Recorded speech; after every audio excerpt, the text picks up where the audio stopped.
장례식이 끝난 지 일주일, 어머니의 집으로 돌아온 딸의 휴대폰. 그 안에는 믿을 수 없는 음성 메시지 한 통이 남아 있었다. 엄마, 제발 도와줘. 나 아직 살아있어. 모든 장례를 주관했던 사위. 그가 감춘 진실은 무엇일까? 죽은 줄 알았던 딸, 그리고 그녀를 지키려는 어머니의 사투. 점점 드러나는 거짓의 그림자 속에서 밝혀지는 충격의 반전. 기막힌 이야기 채널을 찾아주셔서 감사합니다. 구독과 좋아요는 무료입니다. 이 이야기가 재미있거나 공감되었다면 공감합니다. 댓글을 달아주시면 큰 힘이 됩니다. 경상북도 영천의 작은 읍내, 그곳엔 낡은 단독주택 한 채가 골목 끝에 자리 잡고 있었습니다. 대문 옆 감나무는 올해도 어김없이 열매를 맺었지만 그 집 주인 박순애는 이제 그 열매를 따줄 사람이 없다는 걸 알고 있었어요. 마당에 쌓인 국화 화환들, 아직 시들지 않은 꽃잎들이 바람에 떨어질 때마다 순애는 가슴이 무너지는 것 같았습니다. 사흘 전 딸 정미의 장례식이 끝났거든요. 순애는 안방 문턱에 멍하니 앉아 있었습니다. 환갑을 넘긴 몸이지만 정작 늙었다고 느낀 건 딸을 잃은 바로 이 순간부터였어요. 손등의 주름, 허리의 통증, 그 모든 게 이제야 실감났습니다. 딸이 없는 세상은 너무 조용했어요. 너무 텅 비어 있었습니다. 정미야. 순애는 작은 목소리로 딸의 이름을 불렀습니다. 대답은 없었어요. 당연했죠. 정미는 이제 이 세상 사람이 아니었으니까요. 교통사고였습니다. 고속도로에서 승용차가 중앙분리대를 들이받았고 차는 불에 탔어요. 경찰은 말했습니다. 시신이 심하게 훼손되어 신원 확인조차 쉽지 않았다고요. 순애는 그 말을 듣는 순간 정신을 잃었습니다. 딸의 얼굴을, 딸의 마지막 모습을 보지도 못하고 보내야 한다니. 사위 도윤이 모든 걸 처리했습니다. 장례식장 예약부터 조문객 응대, 화장, 납골당 안치까지. 순애는 그저 멍한 상태로 앉아 있을 뿐이었어요. 도윤은 차분했습니다. 아니, 차분하다기보단 냉정했다고 해야 맞을 거예요. 어머니, 정미는 편히 갔습니다. 이제 그만 우셔야 해요. 도윤은 장례식장에서 그렇게 말했습니다. 검은 양복을 말끔하게 차려입은 사위의 얼굴엔 눈물 한 방울 없었어요. 순애는 그때 이상하다고 느꼈습니다. 아무리 남자가 강한 척을 해도, 아무리 사위라는 입장이 애매해도 저렇게까지 담담할 수 있을까요? 함께 10년을 살아온 아내를 잃었는데 말이에요. 순애는 그 의문을 삼켰습니다. 슬픔이 너무 커서 다른 생각을 할 여력이 없었거든요. 하지만 밤이 되면 이상한 일들이 계속 일어났습니다. 정미의 방에서 들려오는 소리, 웅웅, 마치 휴대폰 진동 같은 소리였어요. 처음엔 착각인 줄 알았습니다. 슬픔에 지친 귓속이 만들어낸 환청이라고 생각했어요. 하지만 밤마다 같은 시각 11시 30분쯤 되면 어김없이 그 소리가 들렸습니다. 순애는 떨리는 손으로 정미의 방문을 열었어요. 방 안은 텅 비어 있었습니다. 딸이 쓰던 화장대, 옷장, 책상, 모든 게 그대로였어요. 정미가 좋아하던 분홍색 커튼도, 침대 위에 놓인 인형도. 하지만 정미는 없었습니다. 진동 소리는 계속됐어요. 순애는 방 안을 샅샅이 뒤졌습니다. 서랍을 열고 옷장을 뒤지고 침대 밑까지 확인했어요. 하지만 아무것도 없었습니다. 휴대폰도 진동하는 물건도 없었어요. 정미야, 혹시 거기 있니? 순애는 어둠 속에서 속삭였습니다. 딸이 대답해주길 바라는 마음으로요. 하지만 대답은 없었습니다. 그저 정막만이 흘렀어요. 순애는 주저앉아 울었습니다. 평생을 농사지으며 살아온 거친 손으로 얼굴을 감쌌어요. 딸을 낳고 키우고 시집 보내고 그게 전부였던 삶이었습니다. 남편은 일찍 세상을 떠났고 순애는 딸 하나만 바라보며 살아왔거든요. 그런데 이제 딸도 없었습니다. 창밖으로 달빛이 스며들었어요. 가을밤의 찬 공기가 방 안으로 흘러들어왔습니다. 순애는 정미가 입던 카디건을 꺼내 껴안았어요. 딸의 채취가 희미하게 남아 있었습니다. 엄마가 미안해. 엄마가 널 지켜주지 못했어. 순애의 눈물이 카디건에 떨어졌습니다. 하지만 울음조차 제대로 나오지 않았어요. 목이 메어서 숨이 막혀서 그저 눈물만 주르륵 흘러내릴 뿐이었습니다. 그날 밤 순애는 정미의 방에서 잠이 들었습니다. 딸의 침대에 누워 딸의 베개를 껴안고요. 꿈속에서라도 정미를 만나고 싶었거든요. 그리고 정확히 11시 30분. 웅웅. 진동 소리가 다시 들렸습니다. 장례식이 끝나고 일주일이 흘렀습니다. 순애는 여전히 정미의 방에서 잠을 잤어요. 자기 방으로 돌아갈 수가 없었거든요. 딸의 채취가 남아있는 이곳에서만 그나마 숨을 쉴 수 있었습니다. 아침 8시쯤이었어요. 초인종이 울렸습니다. 순애는 부스스한 머리를 쓸어넘기며 현관문을 열었어요. 택배 기사가 서 있었습니다. 박순애 댁 맞으시죠? 택배요. 작은 상자였습니다. 손바닥 2개 정도 크기의 갈색 종이 상자요. 순애는 영문을 모른 채 상자를 받았어요. 누가 보냈을까요? 장례식 조문객 중 누군가가 뒤늦게 부의금이라도 보낸 걸까요? 상자를 들고 안방으로 들어왔습니다. 순애는 가위로 테이프를 조심스럽게 잘랐어요. 상자를 열자 뽁뽁이에 쌓인 물건 하나가 들어 있었습니다. 순애는 천천히 뽁뽁이를 벗겨냈어요.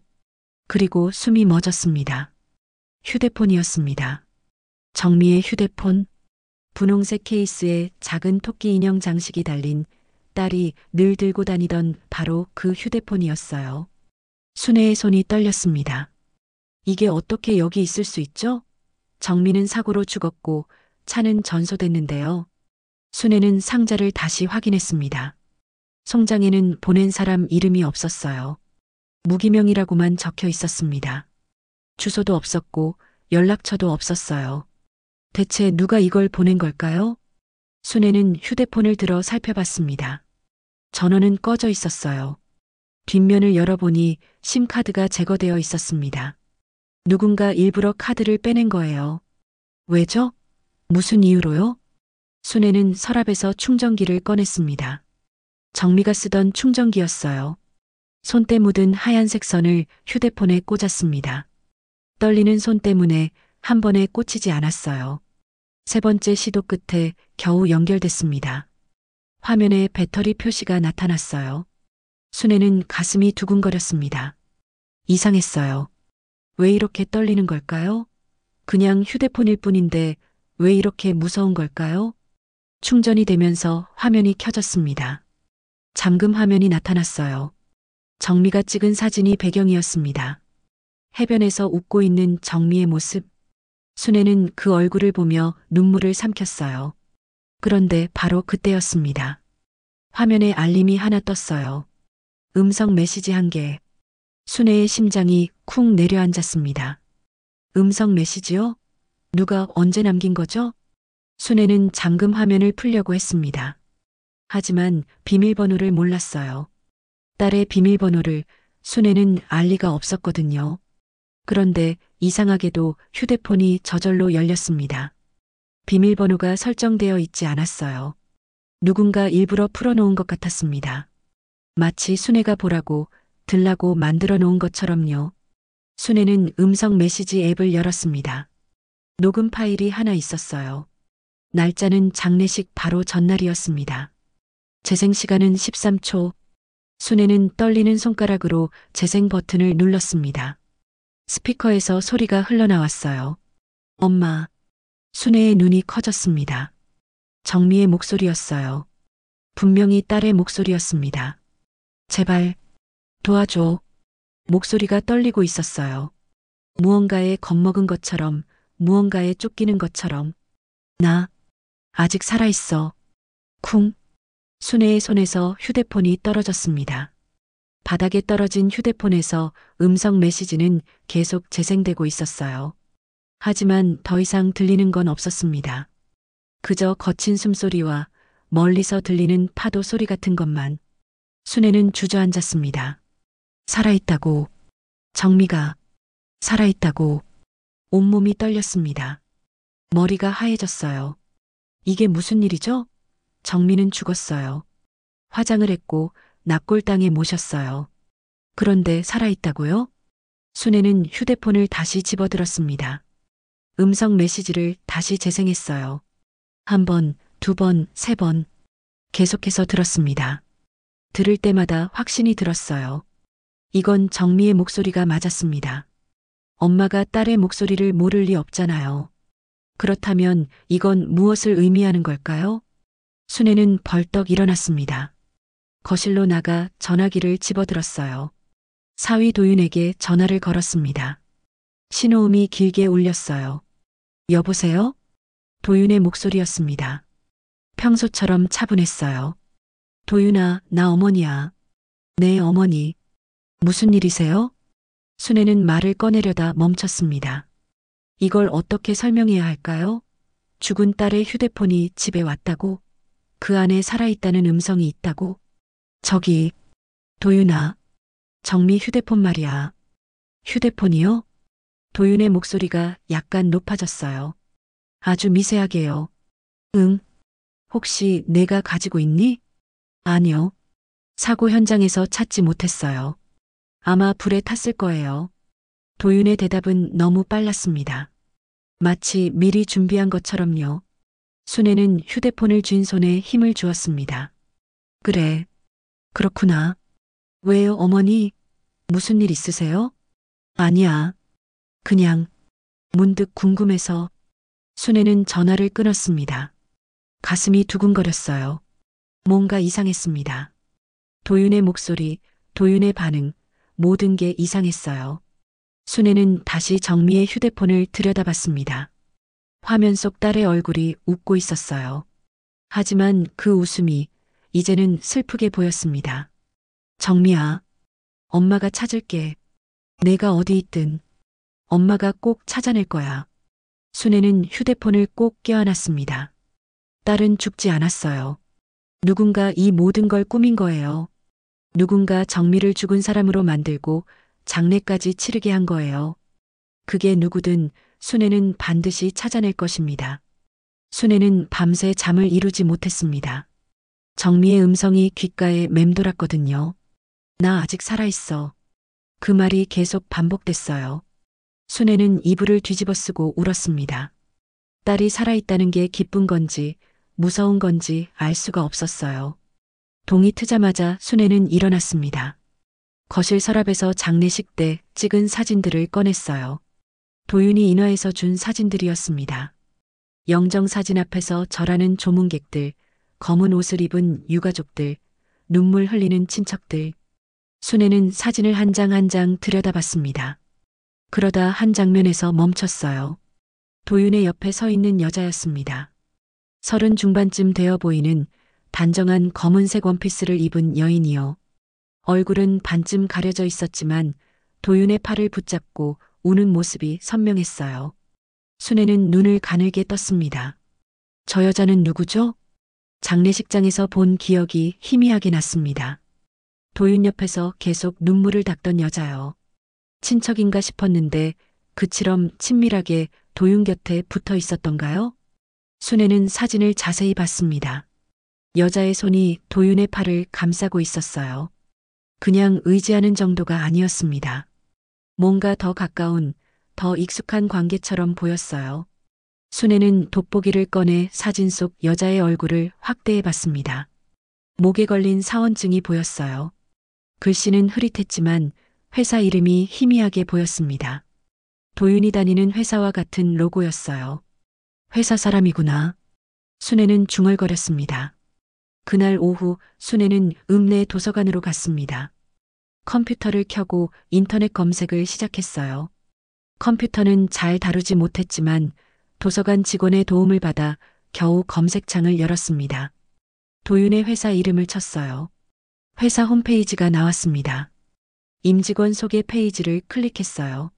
사진들이 쭉 나열됐습니다. 순애는 하나하나 살펴봤어요. 그리고 찾았습니다. 윤소라, 영업기획팀 대리. 사진 속 여자는 밝게 웃고 있었어요. 장례식장에서 울던 그 얼굴이 맞았습니다. 순애는 윤소라라는 이름을 메모했습니다. 다시 검색을 했어요. 윤소라의 이름과 도윤의 이름을 함께 쳤습니다. 몇 가지 기사가 나왔어요. 회사 행사 사진, 해외 출장 기록. 순애는 숨이 멎었습니다. 해외 출장 기록. 날짜를 보니 정미가 사고 난 바로 그날이었어요. 도윤과 윤소라 두 사람이 함께 일본 도쿄로 출장을 갔다는 기록이 있었습니다. 그날 같이 있었다고? 순애의 손이 떨렸습니다. 정미가 죽은 날 도윤은 출장 중이었다고 했어요. 그래서 사고 소식을 늦게 들었다고 했죠. 그런데 윤소라도 함께 있었던 거예요. 순애는 가슴이 답답했습니다. 뭔가 이상했어요. 아내가 죽었는데 회사 여자 직원과 출장을 가요? 그것도 같은 날에요? 순애는 더 깊이 파고들었습니다. 윤소라의 사회관계망 서비스 계정을 찾았어요. 도서관 직원이 어떻게 하는 건지 알려줬거든요. 계정은 비공개였지만 프로필 사진은 볼 수 있었습니다. 최근 사진이었어요. 윤소라가 카페에서 커피를 마시는 사진. 배경이 익숙했습니다. 도윤의 집 근처 카페였어요. 순애가 정미를 만나러 갔을 때 지나쳤던 바로 그 카페. 순애는 결심했습니다. 직접 가봐야겠다고요. 그날 저녁 순애는 버스를 타고 서울로 올라갔습니다. 도윤과 정미가 살던 아파트는 강남에 있었어요. 고층 아파트 단지. 순애는 늘 이곳이 불편했습니다. 너무 높고 너무 차갑고 너무 낯선 곳이었거든요. 아파트 정문 앞에서 순애는 망설였습니다. 지금 들어가서 뭐라고 말하죠? 사위한테 의심된다고 말할 수 있나요? 증거도 없이요? 순애는 아파트 단지 벤치에 앉았습니다. 저녁 8시쯤이었어요. 퇴근하는 사람들이 하나둘 아파트로 들어갔습니다. 순애는 그 중에서 도윤을 찾았어요. 그리고 9시쯤 도윤이 나타났습니다. 검은색 승용차에서 내리는 도윤. 그런데 조수석에서 누군가 함께 내렸어요. 윤소라였습니다. 순애는 숨을 죽였습니다. 두 사람은 나란히 아파트로 걸어갔어요. 도윤이 윤소라의 어깨에 손을 올렸습니다. 윤소라는 자연스럽게 도윤의 팔에 기댔어요. 순애의 가슴이 철렁 내려앉았습니다. 두 사람은 도윤의 집으로 들어갔어요. 순애는 한참을 망설이다 아파트 로비로 들어갔습니다. 경비원이 물었지만 순애는 아들 집에 왔다고 둘러댔어요. 엘리베이터를 타고 도윤의 집이 있는 12층으로 올라갔습니다. 복도는 조용했어요. 순애는 도윤의 집 앞까지 조심스럽게 걸어갔습니다. 현관문에 귀를 가까이 댔어요. 안에서 소리가 들렸습니다. 이제 괜찮아. 아무도 모를 거야. 도윤의 목소리였어요. 정말요?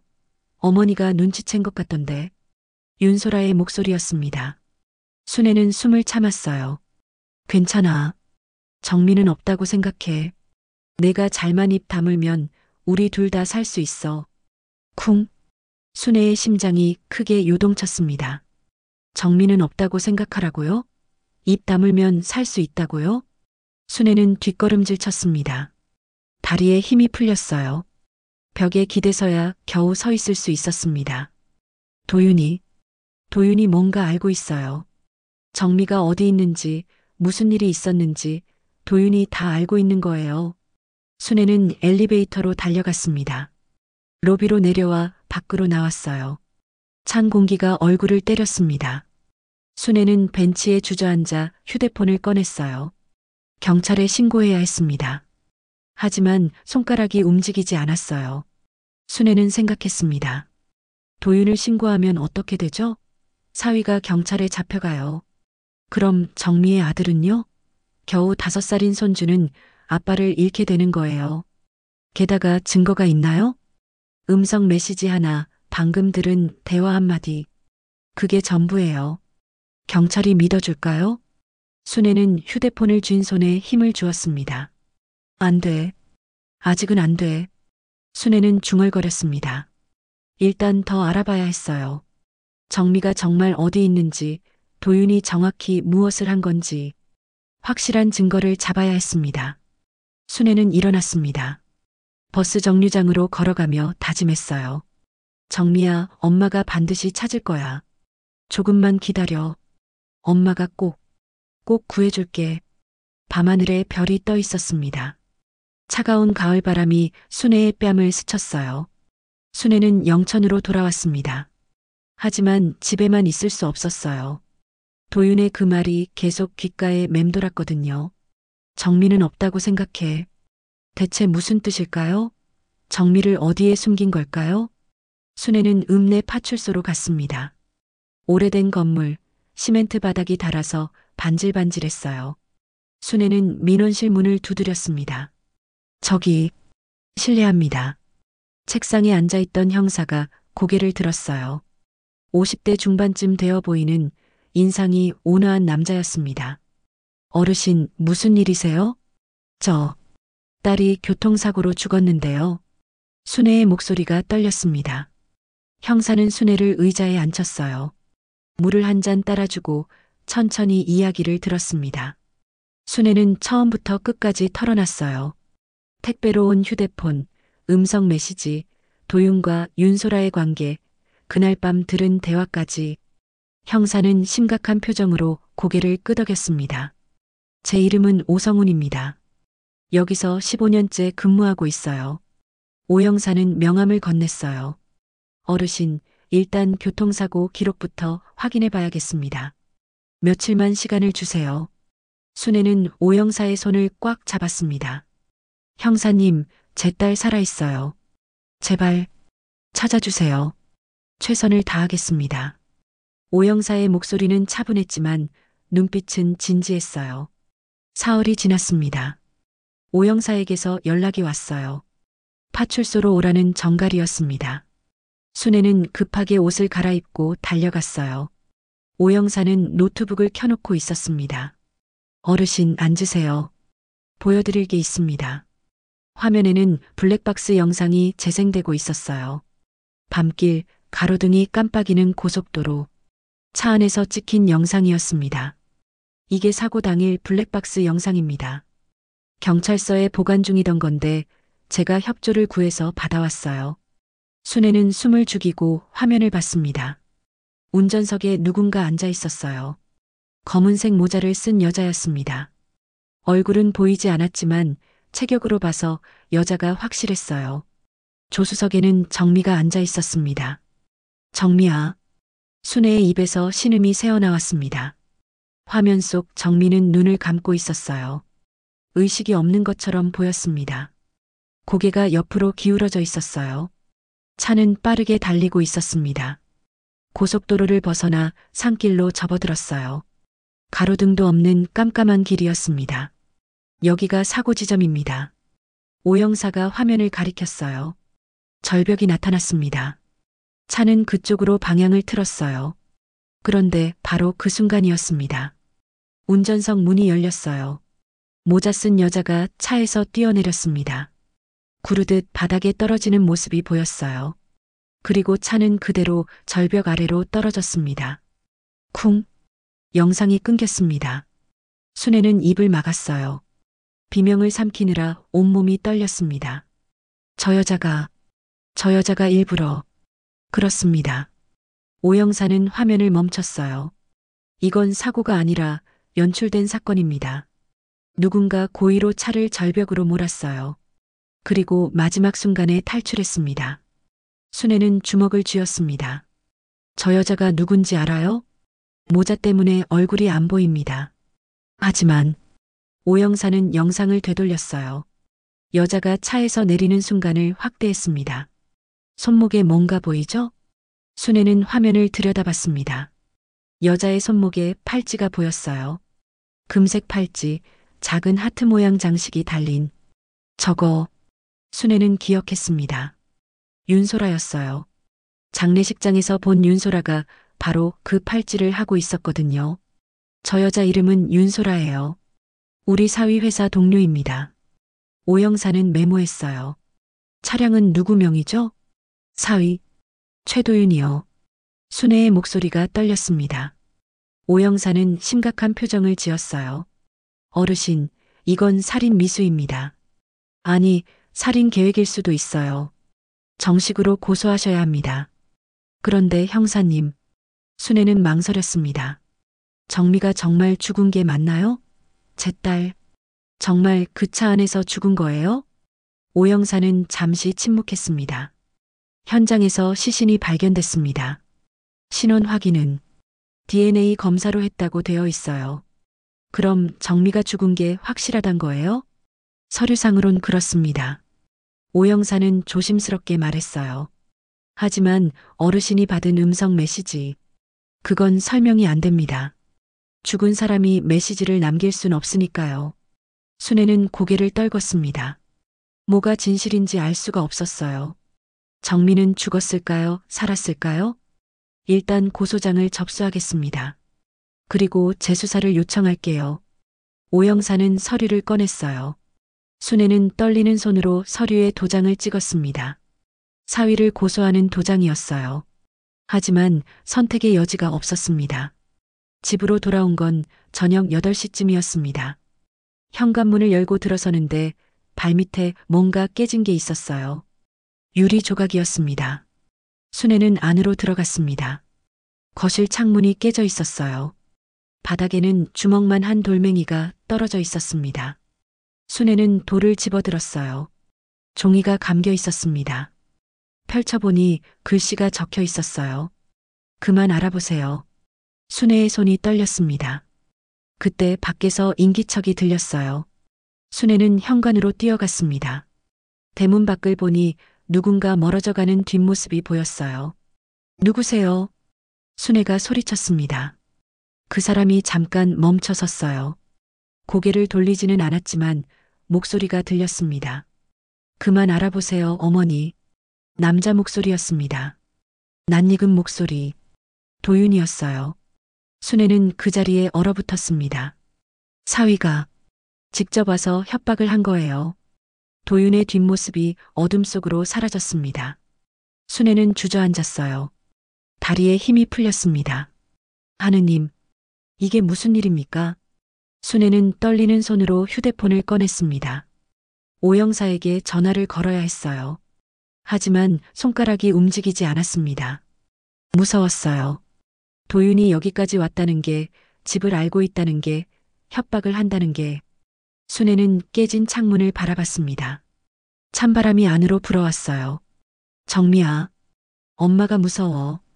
그래도 엄마는 포기 안 해. 절대 포기 안 한다. 순애는 돌멩이를 꽉 쥐었습니다. 순애는 그날 밤 한숨도 자지 못했습니다. 깨진 창문에 임시로 비닐을 붙였지만 바람은 계속 들어왔어요. 순애는 이불을 뒤집어 쓰고 떨었습니다. 추워서가 아니었어요. 두려워서였습니다. 도윤이 여기까지 온 거예요. 경고를 하러 온 거예요. 새벽 5시쯤 순애는 일어났습니다.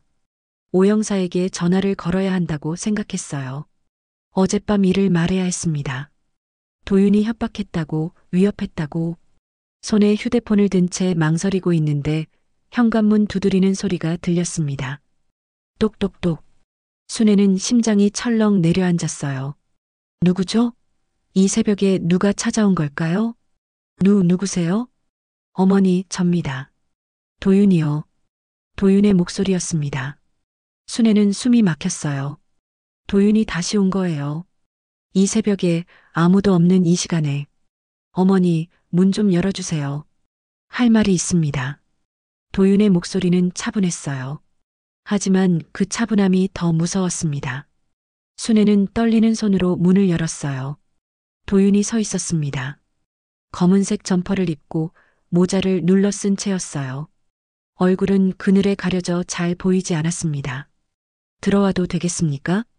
도윤은 순애의 대답을 기다리지 않고 안으로 들어왔어요. 현관에서 신발을 벗고 거실로 걸어갔습니다. 마치 자기 집처럼요. 순애는 문을 닫지 못하고 서 있었어요. 도윤은 소파에 앉았습니다. 모자를 벗었어요. 얼굴이 드러났습니다. 여전히 잘생긴 얼굴이었지만 눈빛이 달랐어요. 차갑고 날카로웠습니다. 어머니, 앉으세요. 순애는 마지못해 건너편 의자에 앉았습니다. 무슨, 일로 왔니? 알고 계시잖아요. 도윤은 미소를 지었어요. 하지만 그 미소엔 따뜻함이 없었습니다. 어머니가 형사를 만났다면서요? 고소장까지 넣으셨다고요? 순애는 입술을 깨물었어요. 넌 어떻게 그걸 알았니? 제가 모르는 게 뭐가 있겠습니까? 어머니가 어디 가시는지, 누구를 만나시는지 다 알고 있어요. 도윤은 탁자에 팔을 올렸습니다. 블랙박스 영상도 보셨죠? 그래서 뭘 알았습니까? 윤소라가 운전했다는 거, 그게 전부예요? 순애는 목소리를 높였습니다. 넌 정미를 죽이려 했어. 너랑 그 여자가 같이 죽이려 했다고요? 도윤이 웃었어요. 비웃는 듯한 웃음이었습니다. 어머니, 증거가 있습니까? 제가 정미를 죽이려 했다는 증거가요? 블랙박스 영상이 있잖니. 그 영상이 뭘 증명합니까? 사고가 났다는 거? 그건 이미 다 알려진 사실이에요. 도윤은 몸을 앞으로 기울였어요. 어머니, 정미는 죽었어요. 화장했고 낙골당에 모셨어요. 그걸로 끝입니다. 아니야. 순애가 소리쳤습니다. 정미는 살아있어. 내가 음성 메시지를 들었어. 정미가 살려달라고 했어. 도윤의 표정이 굳었습니다. 잠시 침묵이 흘렀어요. 도윤은 천천히 고개를 끄덕였습니다. 그 휴대폰 말이군요. 내가 보낸 거지? 아니요. 제가 아닙니다. 도윤은 주머니에서 자기 휴대폰을 꺼냈어요. 하지만 어머니가 그걸 받았다는 건 알고 있어요. 그래서 제가 온 겁니다. 도윤은 휴대폰 화면을 켰습니다. 뭔가를 찾더니 순애에게 보여줬어요. 사진이었습니다. 순애는 눈을 크게 떴어요. 화면 속에는 정미가 있었습니다. 살아있는 정미였어요. 바닷가 어딘가 허름한 컨테이너 안. 정미는 의자에 묶여 있었어요. 머리카락은 헝클어져 있었고 얼굴은 창백했습니다. 눈에는 눈물 자국이 말라 있었어요. 정미야. 순애는 휴대폰을 잡으려 했지만 도윤이 재빨리 뒤로 뺐습니다. 어머니, 정미가 돌아오길 바라십니까? 도윤의 목소리가 낮게 깔렸어요. 그럼 조용히 계세요.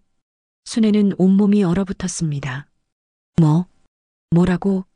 고소를 취하하세요. 형사 만나는 것도 그만두세요. 그냥 조용히 딸 죽은 걸 슬퍼하는 어머니로만 계세요. 도윤은 다시 사진을 보여줬어요. 그러면 정미는 살 수 있습니다. 아니, 최소한 더 고통받지는 않을 거예요. 순애는 입술이 떨렸습니다. 넌 미쳤구나. 미쳤다고요? 도윤이 코웃음을 쳤어요. 어머니야말로 정신 차리세요. 지금 상황이 어떤지 아십니까? 정미는 제 손에 있어요. 제가 원하면 언제든 죽일 수 있다고요. 이 나쁜 놈. 순애가 일어서려 했지만 도윤이 손을 들어 제지했습니다. 앉으세요. 아직 할 말이 남았어요. 순애는 주저앉았어요. 다리에 힘이 없었습니다. 도윤은 휴대폰을 주머니에 넣었습니다. 어머니, 저도 이러고 싶지 않았어요. 하지만 정미가 알아버렸거든요. 뭘 알았는데? 회사 돈이요. 도윤은 담담하게 말했어요. 제가 횡령했습니다. 3억? 정미가 통장을 보고 알아챘어요. 따지더군요. 경찰에 신고하겠다고요. 순애는 믿을 수가 없었어요. 그래서 죽이려 한 거니? 달리 방법이 없었어요. 도윤의 목소리엔 후회가 없었습니다. 정미를 죽이고 사고로 위장하고 보험금까지 받을 생각이었어요. 완벽한 계획이었죠. 너 정말. 순애는 말을 잇지 못했어요. 도윤은 일어섰습니다. 하지만 정미가 살아남았어요. 차가 떨어지기 직전에 뛰어내렸거든요. 바다로요. 도윤은 창문 쪽으로 걸어갔어요. 우린 시신을 찾았습니다. 다른 시신을요. 신원 확인이 안 되는 적당한 시신을 구했어요. 그리고 정미인 것처럼 꾸몄죠. 순애는 구역질이 났습니다. 넌 인간이 아니야. 어머니. 도윤이 돌아봤어요. 제 말 들으세요. 고소 취하하시고 입 다무세요. 그럼 정미는 살 수 있어요. 안 그러면. 도윤은 손가락으로 목을 그었습니다. 정미는 진짜로 죽습니다. 이번엔 확실하게요. 순애는 눈물이 쏟아졌어요. 제발, 제발 정미를 놔줘. 내가 뭐든 할게. 뭐든. 고소만 취하하세요. 그게 전부입니다. 도윤은 신발을 신었어요. 사흘 드릴게요. 사흘 안에 고소를 취하하세요. 안 그러면 도윤은 문을 열고 나갔습니다. 쿵. 문이 닫혔어요. 순애는 그 자리에 무너졌습니다. 하느님, 하느님. 순애는 바닥에 엎드렸어요. 손을 모으고 기도했습니다. 제발, 제발 제 딸만 살려주세요. 이번엔 제가 죄를 지어도 좋습니다. 제 목숨을 가져가셔도 좋습니다. 제 딸만 살려주세요. 눈물이 바닥에 떨어졌습니다. 창밖으로 동이 트고 있었어요. 하지만 순애의 세상은 여전히 어두웠습니다. 순애는 사흘 동안 집 밖으로 나가지 못했습니다. 도윤의 협박이 너무 무서웠거든요. 정미가 살아있다는 건 희망이었지만 동시에 올감이이기도 했어요. 순애가 움직이면 정미가 죽는다는 걸 알았으니까요. 오영사에게서 전화가 왔습니다. 어르신, 고소 취하서를 내셨다면서요? 네. 형사님, 죄송합니다. 순애의 목소리는 힘이 없었어요. 무슨 일 있으신 겁니까? 혹시 협박이라도 받으셨어요? 아니에요. 그냥 제가 생각을 다시 해봤어요. 사위를 믿어보려고요. 거짓말이었습니다. 하지만 달리 방법이 없었어요. 오영사는 한참 침묵했습니다. 알겠습니다. 하지만 어르신, 언제든 연락하세요. 제가 도와드릴게요. 전화를 끊고 나서 순애는 주저앉았어요. 이대로 포기해야 하는 걸까요? 정미를 구할 방법이 정말 없는 걸까요? 순애는 서랍에서 정미의 휴대폰을 꺼냈습니다. 며칠째 들여다보고 있었지만 답을 찾지 못했어요. 음성 메시지는 단 하나뿐이었고 다른 단서는 없었습니다. 순애는 휴대폰을 켜고 메시지를 다시 들었어요. 엄마, 제발 도와줘. 나 아직 살아있어. 정미의 목소리가 흘러나왔습니다. 들을 때마다 가슴이 미어졌어요. 순애는 음성 파일을 처음부터 끝까지 반복해서 들었습니다. 혹시 놓친 게 있을까 싶어서요. 배경소리, 정미의 숨소리, 모든 걸 귀 기울여 들었어요. 그러다 이상한 점을 발견했습니다. 파일 목록을 보니 녹음된 날짜가 이상했어요. 분명 한 개만 있어야 하는데 목록상으로는 두 개가 있었습니다. 하나는 재생되고 하나는 삭제된 상태였어요. 삭제된 파일? 순애는 휴대폰을 이리저리 만졌습니다. 하지만 어떻게 복원하는지 알 수가 없었어요. 순애는 읍내로 나갔습니다. 휴대폰 수리점을 찾아갔어요. 젊은 남자 점원이 맞아줬습니다. 어르신, 무슨 일로 오셨어요? 이 휴대폰에 삭제된 파일을 살릴 수 있나요? 순애는 정미의 휴대폰을 내밀었어요. 점원은 휴대폰을 받아 살펴봤습니다. 삭제된 지 얼마 안 됐으면 복원 가능합니다. 한번 해볼게요. 점원은 컴퓨터에 휴대폰을 연결했어요. 화면에 뭔가 프로그램이 실행됐습니다. 순애는 긴장한 채 옆에 서 있었어요. 10분쯤 지났을까요? 있네요. 삭제된 음성 파일 하나 찾았습니다. 점원이 말했습니다. 복원할까요? 네, 제발요. 순애는 애타게 대답했어요. 점원이 버튼을 눌렀습니다. 파일이 복원됐어요. 순애는 휴대폰을 받아들고 음성 파일을 열었습니다. 새로운 녹음이었습니다. 순애는 떨리는 손으로 재생 버튼을 눌렀어요. 엄마, 정미의 목소리가 들렸습니다. 하지만 이전 것과는 달랐어요. 더 급박하고 더 절실했습니다. 엄마, 듣고 있어? 나 지금 큰일 났어. 도윤이 나를 죽이려 해. 순애는 숨을 죽였어요. 회사 비자금 때문이야. 도윤이 회사 돈을 빼돌렸어. 3억이나 되는 돈을. 나한테 들켰거든. 내가 경찰에 신고하겠다고 했더니 정미의 목소리가 끊겼습니다. 거친 숨소리만 들렸어요. 도윤이 나를 없애려고 해. 윤소라랑 같이 계획을 짠 것 같아. 엄마, 무서워. 나 정말 무서워. 배경에서 문 여는 소리가 들렸습니다. 엄마, 끊을게. 도윤이 오고 있어. 엄마, 사랑해. 미안해. 빅. 녹음이 끝났습니다. 순애는 그 자리에 주저앉았어요. 어르신, 괜찮으세요? 점원이 순애를 부축했습니다. 물 좀 드릴게요. 순애는 물을 받아 마셨어요. 하지만 목이 메어서 잘 넘어가지 않았습니다. 이제 모든 게 명확했습니다. 도윤이 횡령을 했어요. 정미가 알아챘고 도윤은 그걸 숨기기 위해 정미를 죽이려 한 거예요. 윤소라와 함께요. 순애는 일어났습니다. 고맙습니다. 점원에게 인사하고 밖으로 나왔어요. 가을바람이 차갑게 불었습니다. 하지만 순애의 마음엔 불이 붙었어요. 이제 증거가 있었습니다. 정미의 육성으로 남긴 도윤의 범죄를 밝히는 증거가요. 순애는 집으로 돌아왔습니다. 안방에 앉아서 휴대폰을 꼭 쥐었어요. 정미야. 순애는 눈을 감았습니다. 엄마가 이제 알았어. 도윤이가 왜 그랬는지, 내가 왜 위험에 빠졌는지.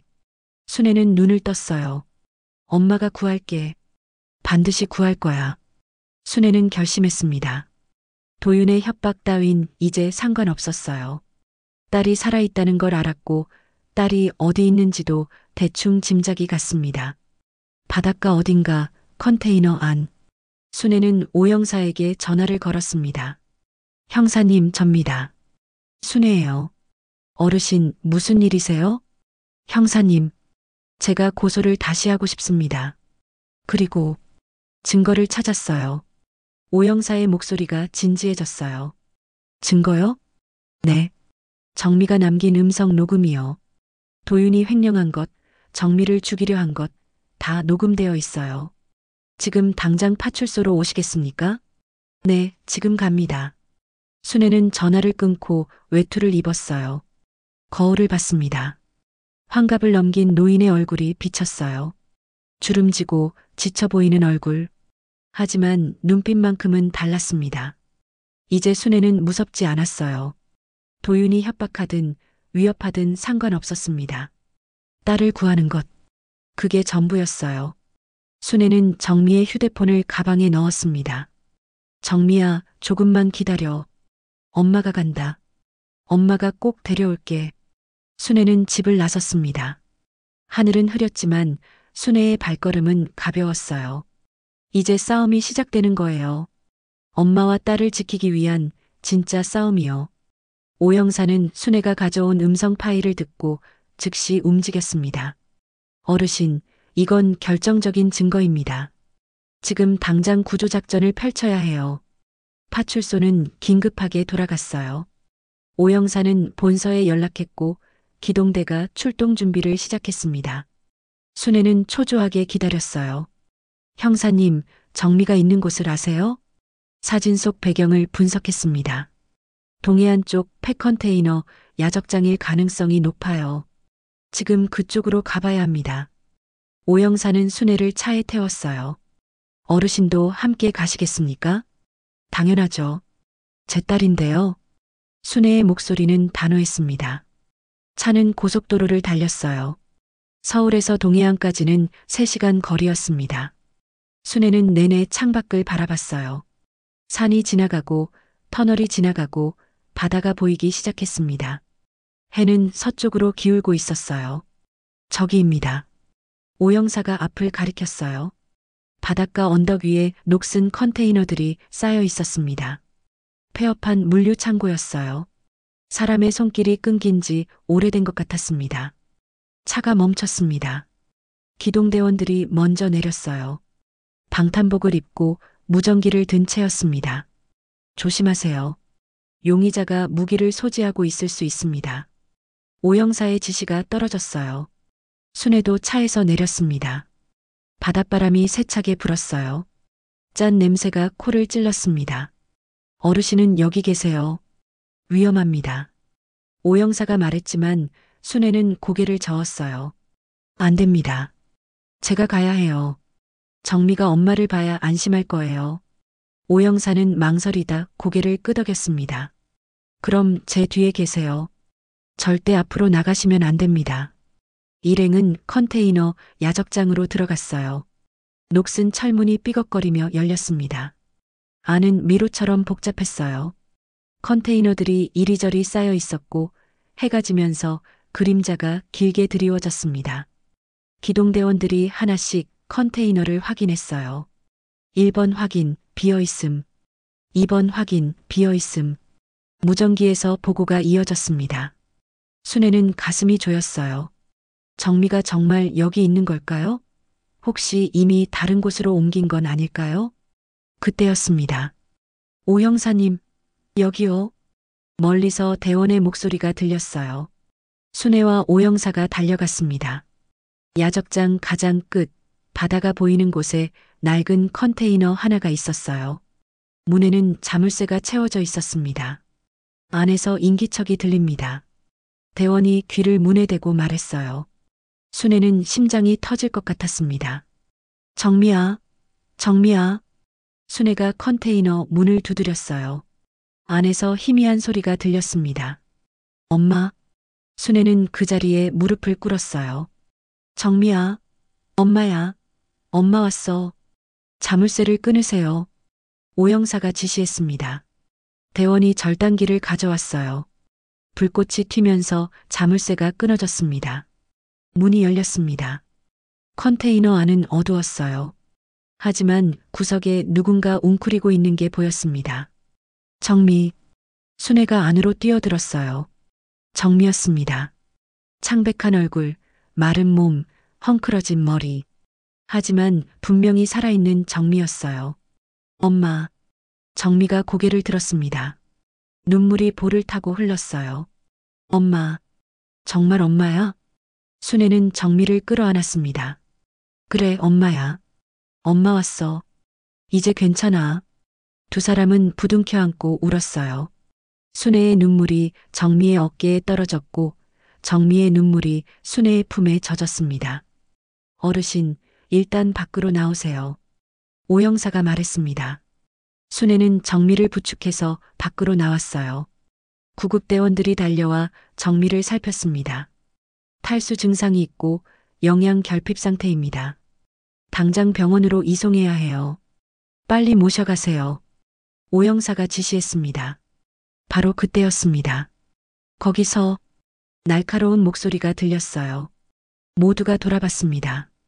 도윤이 서 있었어요. 야적장 입구 쪽에서 숨을 헐떡이며 달려온 것 같았습니다. 손에는 뭔가 들려 있었어요. 총이었습니다. 모두 움직이지 마. 도윤이 소리쳤습니다. 기동대원들이 재빨리 총을 겨눴어요. 하지만 도윤은 총구를 정미 쪽으로 향했습니다. 총 내려놓지 않으면 쏜다. 순애는 정미를 자기 몸으로 가렸어요. 도윤아, 이러지 마. 이제 끝났어. 끝났다고? 도윤이 비웃었어요. 아직 아무것도 끝나지 않았어. 정미는 이미 죽었어. 당신들이 본 건 과거의 영상일 뿐이야. 무슨 소리야? 순애가 소리쳤습니다. 정미는 여기 살아있잖아. 아니야. 저건 가짜야. 정미는 죽었어. 도윤의 목소리가 떨렸어요. 이미 정신이 온전하지 않은 것 같았습니다. 그때 정미가 순애의 뒤에서 나섰습니다. 도윤. 정미의 목소리는 차갑고 단호했어요. 나 여기 있어. 살아있어. 도윤의 얼굴이 일그러졌습니다. 정미. 넌 죽었어야 했어. 당신이 나를 죽이려던 그날. 정미가 한 걸음 앞으로 나갔어요. 난 바다로 뛰어들었어. 차가 떨어지기 직전에. 차가운 물속에 빠졌지만 헤엄쳐서 나왔어. 정미의 눈에서 눈물이 흘렀습니다. 그런데 당신이 장례를 치를 줄은 몰랐지. 다른 사람 시신을 나라고 속이고 화장까지 해버릴 줄은. 도윤은 총을 든 손이 떨렸어요. 나도 어쩔 수 없었어. 회사 돈 갚아야 했어. 사람 목숨보다 돈이 더 중요했어? 정미가 물었습니다. 도윤은 대답하지 못했어요. 총 내려놓으세요. 오 형사가 소리쳤습니다. 더 이상 도망칠 곳 없습니다. 도윤은 총구를 이리저리 움직였어요. 순애를 향했다가 정미를 향했다가 다시 오영사를 향했습니다. 비켜. 다 비켜. 도윤이 소리치는 순간이었습니다. 탕. 총성이 울렸어요. 하지만 도윤이 쏜 게 아니었습니다. 오영사가 쏜 거였어요. 도윤의 팔을 맞췄습니다. 도윤은 비명을 지르며 총을 떨어뜨렸어요. 기동대원들이 재빨리 달려들어 도윤을 제압했습니다. 으악, 나 줘. 도윤이 발버둥 쳤지만 곧 수갑이 채워졌습니다. 순애는 정미를 꼭 껴안았어요. 살아있었구나. 내 새끼야. 살아있었구나. 정미도 순애를 껴안았습니다. 엄마, 미안해요. 걱정 끼쳐서. 아니야. 아니야. 내가 살아있는 게 그게 전부야. 두 사람은 한참을 울었어요. 해가 완전히 졌습니다. 바다 위로 달이 떠올랐어요. 구급차 사이렌 소리가 멀리서 들렸습니다. 석 달이 흘렀습니다. 겨울이 왔어요. 영천의 작은 집 마당에는 눈이 소복하게 쌓여 있었습니다.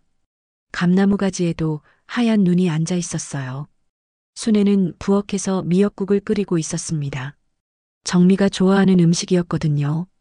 예전처럼 푸짐하게 정성스럽게 끓였어요.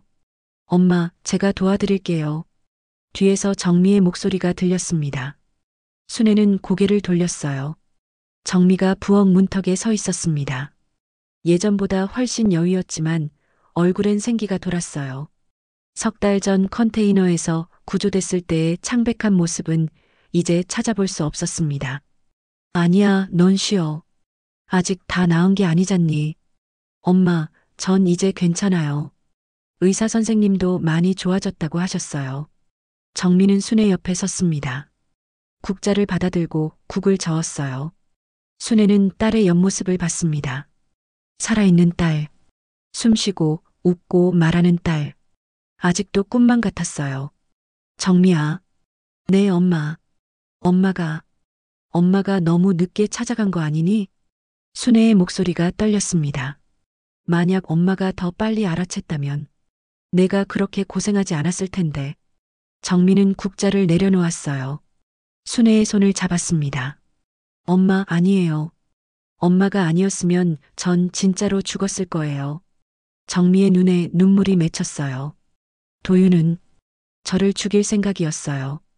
컨테이너에 가둬놓고 굶기고 언젠가는 바다에 던져버릴 거라고 했어요. 순애는 정미를 끌어안았습니다. 이제 다 지나갔어. 다시는 그런 일 없을 거야. 두 사람은 한참을 안고 있었어요. 밖에서 까치가 울었습니다. 겨울 햇살이 창문으로 비쳐 들어왔어요. 오후가 되자 손님이 찾아왔습니다. 오영사였어요. 손에 과일 바구니를 들고 왔습니다. 어르신, 정미 씨, 안녕하세요. 어머, 형사님. 어서 오세요. 순애는 반갑게 맞았어요. 오영사는 거실에 앉았습니다. 순애가 차를 내왔어요. 재판 결과 나왔습니다. 오영사가 말했습니다. 순애와 정미는 긴장한 표정으로 귀를 기울였어요. 최도윤, 살인 미수와 횡령, 사체 은닉, 징역 15년 선고받았습니다. 정미는 고개를 숙였어요. 10년을 함께 살았던 남편이었습니다. 사랑했던 사람이었어요. 하지만 이제는 아니었습니다. 윤소라도 공범으로 징역 7년입니다. 오영사는 서류를 꺼냈어요. 그리고 횡령한 돈은 회사로 전액 반환 명령이 내려졌습니다.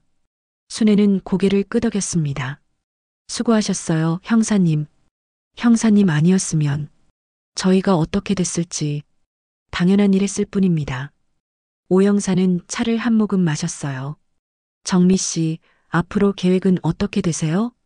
정미는 잠시 생각하다 대답했습니다. 일단 아들을 잘 키워야죠. 제 잘못으로 아빠를 잃게 만든 아이니까요. 정미의 목소리가 떨렸어요. 죄 없는 아이가 아빠가 감옥에 간 걸 어떻게 받아들일지. 순애가 정미의 손을 잡았습니다.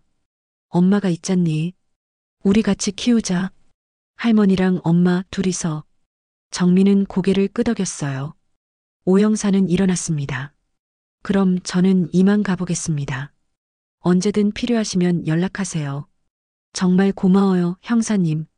순애와 정민은 대문까지 배웅했어요. 눈이 또 내리기 시작했습니다. 하얀 눈송이가 하늘에서 떨어졌어요. 저녁이 되었습니다. 순애와 정민은 마루에 나란히 앉았어요. 마당을 바라보며 차를 마셨습니다. 엄마, 응? 전 가끔 그날 밤 생각해요. 차가 절벽으로 떨어질 때요. 정미의 목소리는 조용했어요. 너무 무서웠어요. 이대로 죽는구나 싶었어요. 그런데 정미는 눈물을 닦았어요. 엄마 얼굴이 떠올랐어요. 엄마가 우시는 모습이요. 그래서 죽을 순 없었어요. 순애는 정미의 어깨를 안았습니다. 엄마도 가끔 그날들 생각해. 내가 죽었다고 믿었던 그 시간들. 너무 고통스러웠어. 두 사람은 말없이 앉아 있었어요. 눈은 계속 내렸습니다. 정미는 순애의 어깨에 머리를 기댔어요. 엄마, 이제 괜찮아요. 전 이제 진짜 괜찮아요. 그래. 내가 살아있는 게 그게 전부야. 순애는 정미의 머리를 쓰다듬었습니다. 그날 밤 순애는 혼자 안방에 앉아 있었어요. 정미의 휴대폰을 꺼냈습니다. 석 달 동안 서랍에 넣어두었던 거예요. 전원을 켰어요. 화면이 켜지며 알림이 떴습니다. 음성 메시지 1개. 순애는 눈을 깜빡였어요. 새로운 메시지였습니다. 언제 녹음된 걸까요? 재생 버튼을 눌렀습니다. 정미의 목소리가 흘러나왔어요. 엄마. 순애는 숨을 죽였습니다. 나 이제 진짜 편해. 엄마가 날 찾아줘서, 다시 살 수 있게 해줘서. 정미의 목소리는 평온했어요. 그날의 밤, 컨테이너 안에서의 그 무서운 시간들. 이제 다시 돌아가고 싶지 않아. 배경으로 겨울바람 소리가 들렸습니다. 엄마 사랑해. 엄마 딸로 태어나서 정말 행복했어. 고마워, 엄마. 빅. 녹음이 끝났습니다. 순애의 눈에서 눈물이 흘렀어요. 조용히, 천천히. 그래. 이젠 보내줄게. 순애는 휴대폰을 가슴에 안았습니다. 내 사랑하는 딸아. 이제 그 무서운 기억들은 다 보내버려. 엄마가 새로운 추억 만들어줄게. 창밖으로 눈이 내렸습니다. 마당에 감나무에 눈이 쌓이고 지붕에도 눈이 쌓였어요. 순애는 창문을 열었습니다. 찬 공기가 안으로 들어왔어요. 정미야, 잘 자거라. 내일은 내가 좋아하는 호박죽 끓여줄게. 멀리서 정미의 대답이 들렸습니다. 네, 엄마. 사랑해요. 순애는 미소 지었어요. 불을 끄고 이불을 덮었습니다. 어둠 속에서 순애는 기도했어요. 하느님 감사합니다. 제 딸을 돌려주셔서, 다시 살 수 있게 해주셔서.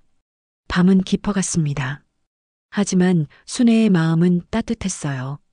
딸이 옆방에서 자고 있었으니까요.